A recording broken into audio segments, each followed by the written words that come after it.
এমন দুটা গুনাহ আছে, এই যে দুহাত জোড় করে বলছি, দুহাত, এমন দুটা গুনাহ আছে আপনাদের পায়ে ধরে বলছি, এই দুটা গুনাহ কইরেন না। এমন দুটা গুনাহ আছে আল্লাহ মাফ করে দিবেন না। আমার মুসলমান বন্ধুগণ, গভীর মনোযোগ।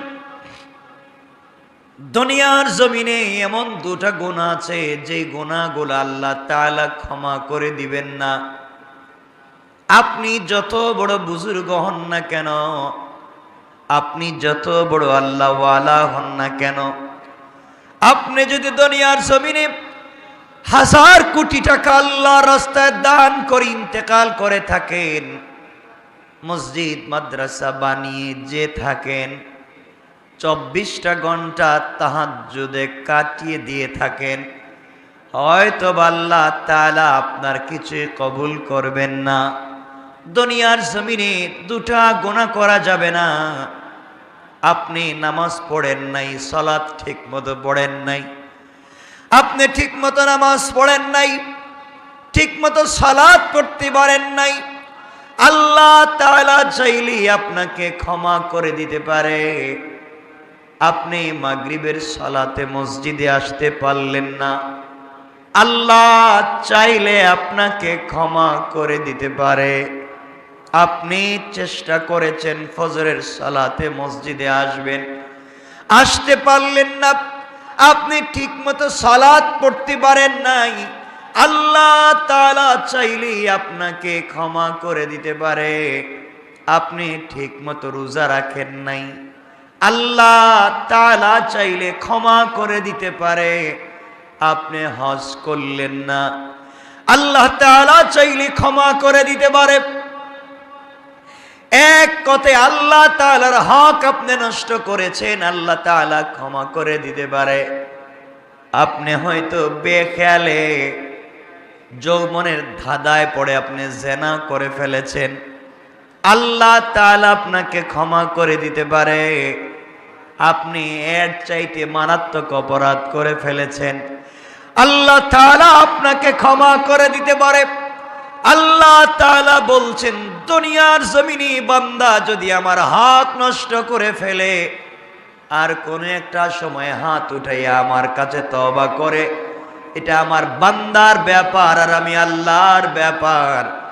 আমার কাছে তওবা করলে হয়তো ক্ষমা করে দিতে পারি, দুনিয়ায় যদি তওবা না করে আখিরাতে আমি আল্লাহ চাইলে ক্ষমা করে দিতে পারি, যদি তার ভিতরে ঈমান থাকে। আমার বন্ধুগণ মনে রাখবেন, কিয়ামতের দিনে হিসাব নিকাশের পরে জান্নাতীরা যখন জান্নাতে পৌঁছে যাবে, জাহান্নামীরা যখন জাহান্নামে পৌঁছে যাবে, আল্লাহ তাআলা ফেরেশতাদেরকে বারবার ডাক দিয়া বলবেন, জাহান্নামের সরদার মালিক, 100 বছর হয়ে যাচ্ছে জাহান্নামের দরওয়াজা বন্ধ করে দিয়েছি,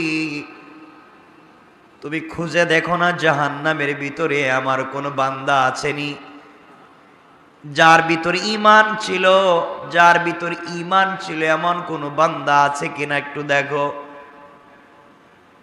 ফেরেশতা খুঁজতে থাকবে, জাহান্নামে কোথাও খুঁজে পাবেন, আল্লাহ নাই, কাউকে খুঁজে পাচ্ছি না। আল্লাহ তাআলা বলবেন, আবার দেখো। ফেরেশতা খুঁজতে খুঁজতে জাহান্নামের একেবারে নিচে গিয়ে, একেবারে নিচে, যার নিচে আর কিছু না এমন জায়গায় গিয়ে দেখবেন দুটা পাথরের চিপায় একটা রূহ পড়ে চিৎকার করে শুধু বলছে, ইয়া হান্নান, ইয়া হান্নান, ইয়া মান্নান, ইয়া হান্নানু ইয়া মান্নান। দুটা পাথরের চিপায় পড়ে চিৎকার করে ডাক দিচ্ছে জাহান্নামের নিচে। ফেরেশতা আল্লাহ তাআলাকে ডাক দিয়ে বলছেন, আল্লাহ তাআলা একটা রূহ চিৎকার করে করে ডাকছে। আল্লাহ বলবেন, এর অন্তরের ভিতরে সরিষার দানা পরিমাণ ঈমান ছিল, গুনাহ করেছে, নাফরমানি করেছে, আমার হক নষ্ট করেছে, আমি ক্ষমা করে দিয়েছি। তোমরা আমার বান্দাকে উঠাও, আমার বান্দাটাকে জাহান্নামের অতল গহ্বর থেকে উঠাইয়া জীবন নদীতে গোসল করাইয়া, পাক সাফ করাইয়া, হায়াতের সাগরে গোসল করাইয়া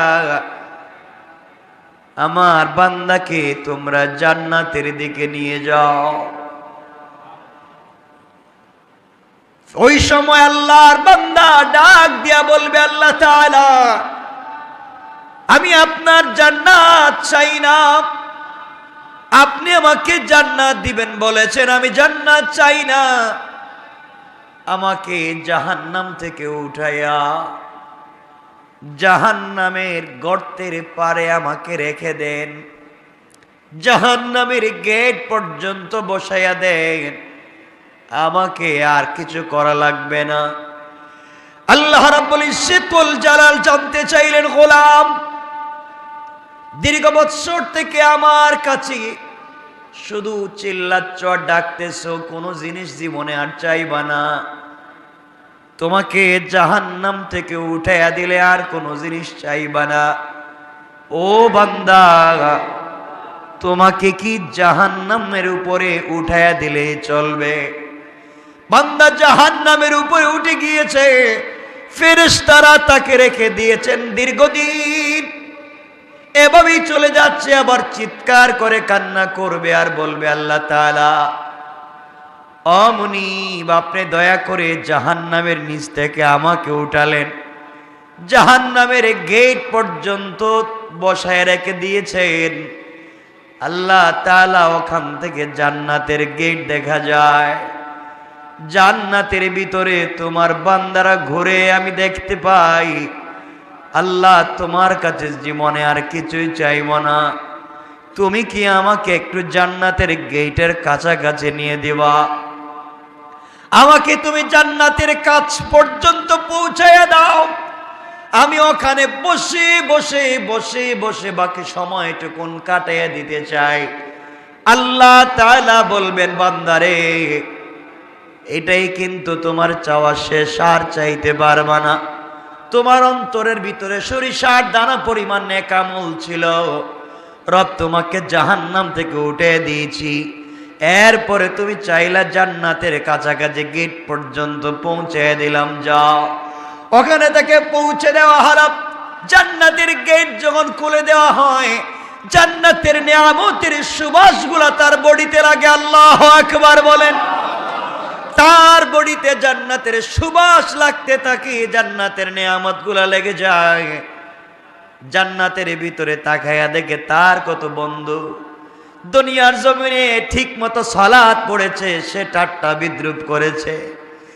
সে তার পাশের দোকানি নামাজ পড়ার কারণে আজকে জান্নাতি। তার ঘরের পাশের লোকটা গরিব ছিল, 3 বেলা খেতে পারত না, আজকে জান্নাতি। আর তিনি দুনিয়ার জমিনে কোটি টাকার দালানে ঘুমাইছেন, আজকে জাহান্নামী।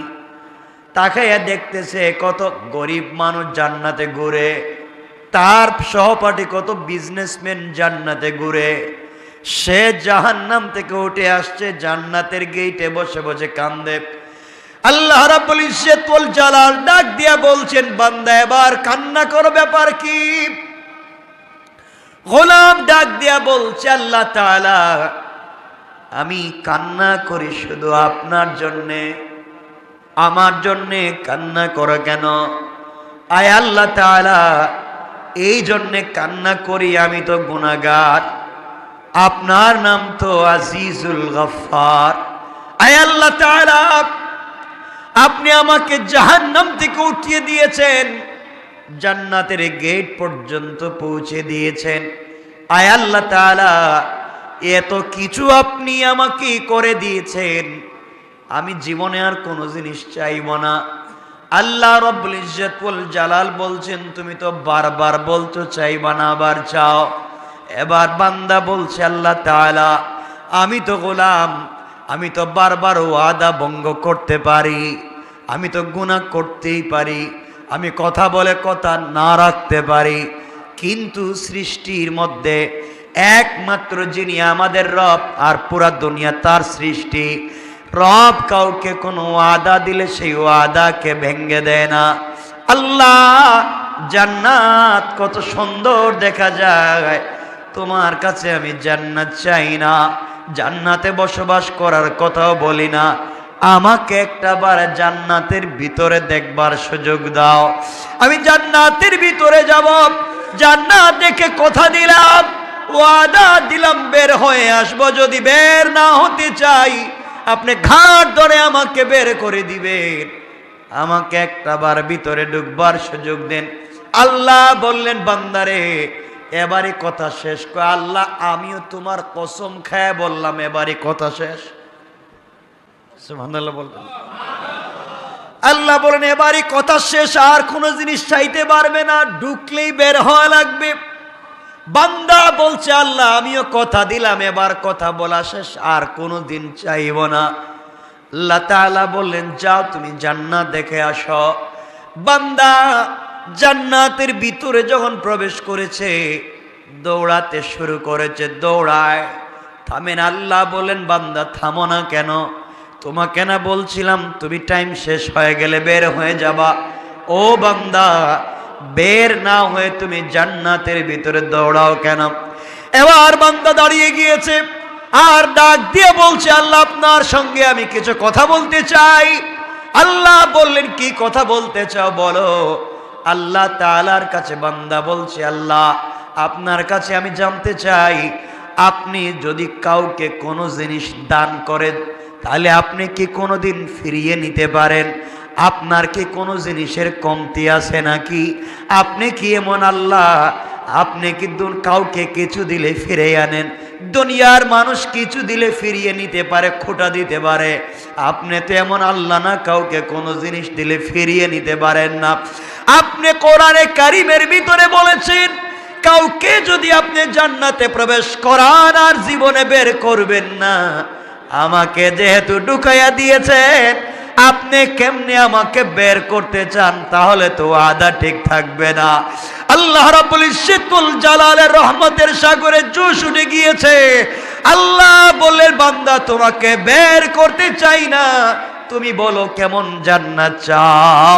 যেই জান্নাত চোখে দেখা যায় তার চাইতে 10 গুণ বড় জান্নাত তোমাকে দিতে চাই।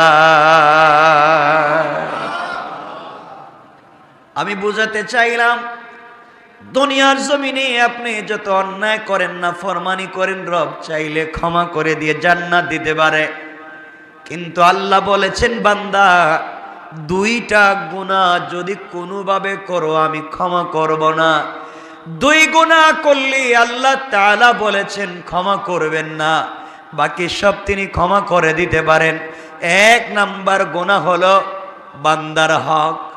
বান্দার হক যদি আপনি নষ্ট করেন, বান্দাকে যদি আপনি কোনোভাবে কষ্ট দেন, লেনদেন করেন, টাকা পয়সা মেরে খান, জায়গা জমিতে ভুলভাল দলিল করেন, কারো জায়গায় ইচ্ছা মতো দখল করেন, মানুষকে কষ্ট দেন, মানুষের রাস্তা বন্ধ করেন, সারাদিন চিন্তায় থাকেন কেমনে মানুষকে কষ্ট দিবেন, সারাদিন পরামর্শ করেন কেমনে অমুককে তমুককে কষ্ট দেওয়া যায়। দুনিয়ার জমিনে কোনোভাবে যদি আপনার কাছ থেকে সরিষার দানা পরিমাণ কোন বনি আদম কষ্ট পায়, আল্লাহ তাআলা বলছেন আমি ক্ষমা করব না। এই বিচার আমার কাছে নাই। সে বদলা যদি নিতে চায়, সে ক্ষমা না করা পর্যন্ত আমি তোমাকে ক্ষমা করব না। ও বান্দা, তুমি যদি 1000 কোটি টাকা দান করো, শত শত মসজিদ বানাইয়া দেও, 1000 বার আমার ঘর তওয়াফ করতে যাও, আর সরিষার দানা পরিমাণ বান্দার হক থাকে, আমি কিন্তু ক্ষমা করতে পারবো না। সুতরাং দুনিয়ার জমিন থেকে জান্নাত পর্যন্ত যেতে হলে 1 নম্বরে বান্দার হক থেকে নিজেকে বাঁচিয়ে রাখতে হবে। কথা বলেন না কেন? বান্দার হক নষ্ট করা যাবে না, বান্দাকে কোনোভাবে কষ্ট দেওয়া যাবে না, মানুষকে কোনোভাবে কষ্ট দেওয়া যাবে না, টাকা খায়া গ্রামের বিচার করা যাবে না, জায়গা জমি দখল করা যাবে না, ভাই বোনকে ঠকানো যাবে না, মা বাপকে ঠকানো যাবে না, স্ত্রী সন্তানকে ঠকানো যাবে না, আত্মীয় স্বজনকে ঠকানো যাবে না। যার যে হক আছে হক আপনি পৌঁছে দিবেন। কারো উপকার করতে না পারেন, ক্ষতি করতে যাবেন না।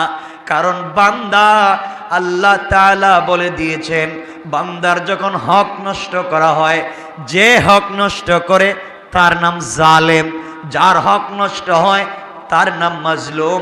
আর আল্লাহ রাব্বুল ইজ্জত ওয়াল জালাল বলে দিয়েছেন, কিয়ামতের দিন কোন জালেমের দিকে আমি তাকাবো না, কোন জালেমের কথাও শুনবো না। আর মাজলুম যে হবে তার হিসাব নিব না, বিনা হিসাবে জান্নাত দিতে চাই। সুবহানাল্লাহ, জুড়ে বলেন। এই জন্য দুনিয়ার জমিনে চলার পথে আমরা যদি ঠকে যাই, কেউ যদি আমাদেরকে কষ্ট দিয়ে থাকে, আমাদের হক নষ্ট করে থাকে, আমাদের জায়গা জমি দখল করে থাকে, আমাদের টাকা পয়সা মেরে খেয়ে থাকে, আমাদেরকে কষ্ট দিয়ে থাকে, সুযোগ থাকলে ক্ষমা করে দিবেন। হয়তো আল্লাহ আপনাকে বড় করে দিবেন, কিয়ামতের দিন হয়তো আপনি তাকে ক্ষমা করবেন না। আপনাকে যদি কেউ কষ্ট দেয় আর আপনি যদি মাজলুম হয়ে যান, গভীর রাত্রে হাত উঠে চোখ থেকে পানি ছেড়ে দেন।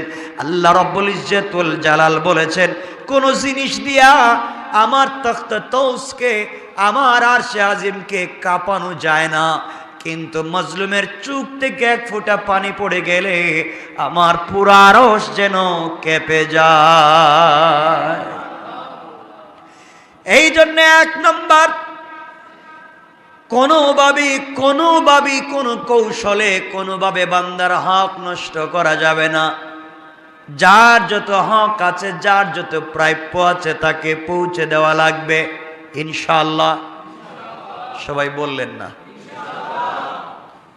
যার যে প্রাপ্য আছে পৌঁছে দিবেন, হক নষ্ট করবেন না। আপনি বড় মানুষ, আপনি এলাকার বড় মানুষ, আপনি বাড়ির বড় ভাই, আপনি জায়গা জমি নিজের নামে নামজারি করালেন, প্রিন্ট করালেন, দলিল করলেন, বুয়া বানালেন, আপনি জায়গা জমি দখল করলেন, সব বাড়িতে থাকবে, সব দুনিয়ায় থাকবে, আপনাকে কিয়ামতের দিন হিসাব দেওয়া লাগবে। এই জন্যে এগুলা সব ভুলে যান, মানুষকে কষ্ট দেওয়া যাবে না। আজকাল গ্রামগঞ্জে দেখবেন মানুষকে, বা ঢাকা শহরেও দেখবেন মানুষকে যারা কষ্ট দেয়, মানুষের হক যারা মেরে খায়, ইন্তেকালের সময় কিন্তু তাদের বহুত কষ্ট হয়। কথা বলো, এটা বহুত কষ্ট। মানুষের হক নষ্ট করলে মরার সময় কষ্ট হবে। তাহলে এক নাম্বার, বান্দার হক নষ্ট করা যাবে, বলেন না যাবে। 2 নাম্বার, শিরিক করা যাবে না। আল্লাহ রাব্বুল ইজ্জত ওয়াল জালাল বলেছেন, ইন্নাহু মাইয়ুশরিক বিল্লাহ ফাকাদ হারামাল্লাহু আলাইহিল জান্নাহ ওয়া মাওয়াহুন নার। আল্লাহ রাব্বুল ইজ্জত ওয়াল জালাল বলে দিয়েছেন, যারা আমি আল্লাহর সঙ্গে শরীক করলো, হারামাল্লাহু আলাইহিল জান্নাহ, তার জন্য জান্নাত একেবারে হারাম। ওয়া মাওয়াহুন নার, তার অরিজিনাল ঠিকানা জাহান্নাম। ওয়া মা লিয-যালিমিনা মিন আনসার, কিয়ামতের দিনে কেউ তাকে সাহায্য করতে পারবে না।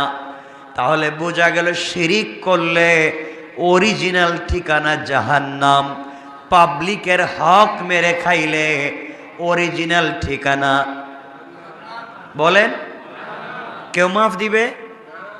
কেউ মাফ করাবে? আল্লাহ মাফ দিবেন?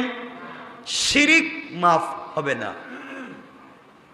মানুষের হক মাফ হবে, মাফ করাতে চাইলে দুনিয়ায়, মৃত্যুর আগে যার হক নষ্ট করছেন তার হক তাকে পৌঁছে দেন। আপনারা মনে করছেন আস্তাগফিরুল্লাহ আস্তাগফিরুল্লাহ আস্তাগফিরুল্লাহ, এটার নাম মনে হয় তওবা। এটা তো ভুয়া জিনিস। পাবলিক রে মাইরে খাইয়া সারাদিন আস্তাগফিরুল্লাহ বলে কোনো সওয়াব নাই। পাবলিক রে ঠকাইয়া রাত দিন আস্তাগফিরুল্লাহ বলার মধ্যে কোনো সওয়াব, বলেন কোনো সওয়াব? তওবা হচ্ছে যার যে হক তার কাছে হক পৌঁছে দেওয়া, এটার নাম তওবা। কথা বুঝতে পেরেছেন? এজন্য যারা কলেজে পড়েন, ইউনিভার্সিটিতে পড়েন, আপনি ইউনিভার্সিটির কাছাকাছি কত ক্যান্টিন আছে, আপনি কত সিঙ্গারা সমোসা খাইছেন, কত রং চা খাইছেন। আঙ্কেল বিল দিমুনে, এই যে দিমুনে বলছিলেন আর নাই, হয় না এগুলা? আমরাও তো পড়ে আসছি। বিকালে নাস্তার টাইমে চা খাইছেন দিমুনে, আগামী মাসে আব্বা টাকা পাঠাইলে কই? হয়তো আপনি এখান থেকে চলে গিয়েছেন, অন্য জায়গায় চাকরি নিয়েছেন, আপনি সব ভুলে গিয়েছেন। হয় না এগুলা? আপনি এখানে একটা বাসা ভাড়া নিয়েছেন, এক মুদি দোকান থেকে আপনি হয়তো কোনো জিনিস 2, 4, 5, 10, 20 টাকা নিয়েছেন, ভুলে গিয়েছেন।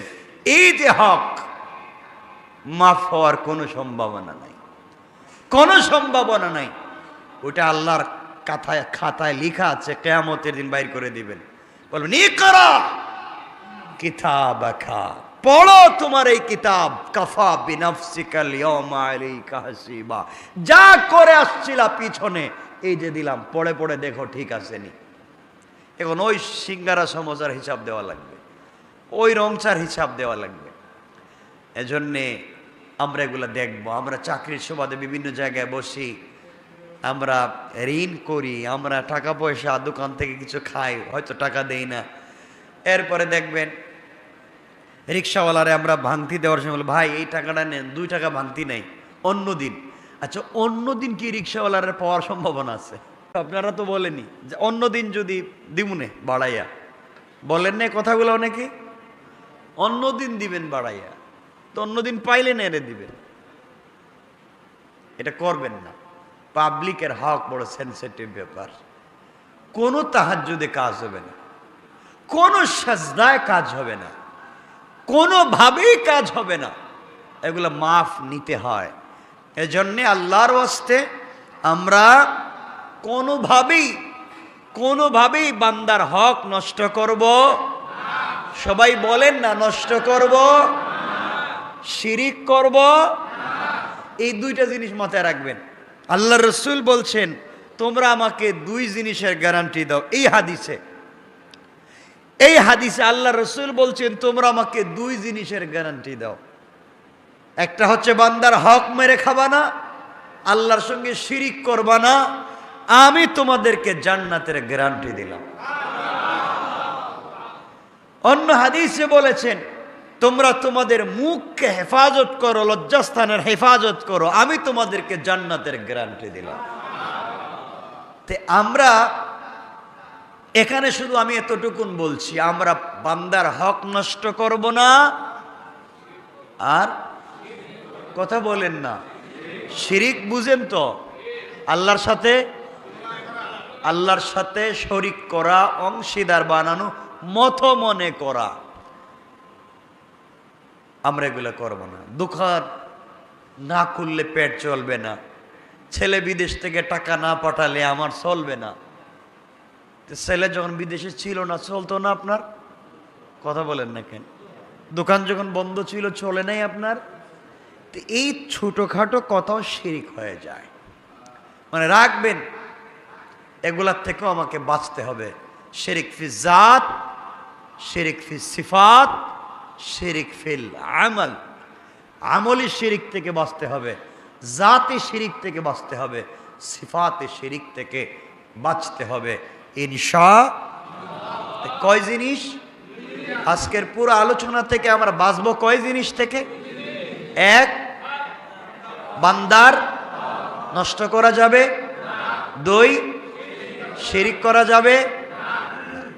আপনি নামাজ পড়েননি, আল্লাহর কাছে জবাব দিবেন। রোজা রাখেননি, আল্লাহর কাছে জবাব দিবেন। হজ করেননি, আল্লাহর কাছে জবাব দিবেন। আল্লাহ চাইলে ক্ষমা তো করে দিতে পারেন। একজন রোজা রাখে নাই, হজ করে নাই, যাকাত দেয় নাই, কুরবানি করে নাই, কিচ্ছু করে নাই, কিন্তু মরার আগে হয়তো এমন ছোট 1 সেকেন্ডের কোনো একটা আমল করছে, আল্লাহর কাছে এটা ভাল লাগছে। এই আমলটুকু আল্লাহর কাছে ভাল লাগছে, আল্লাহ তার জিন্দগির পুরো আমল নামার গুনাহকে মিটাইয়া দিবেন। ইল্লা শিরিক করলে ওটা থাকবে, ওটা মিটবে না। পাবলিকের হক নষ্ট করলে ওটা থাকবে, ওটা মিটবে না। এজন্য আমরা এই দুই জিনিস থেকে নিজেকে বাঁচাবো। সবাই বলেন ইনশাআল্লাহ। আল্লাহ আমাদের কবুল করো, আমিন।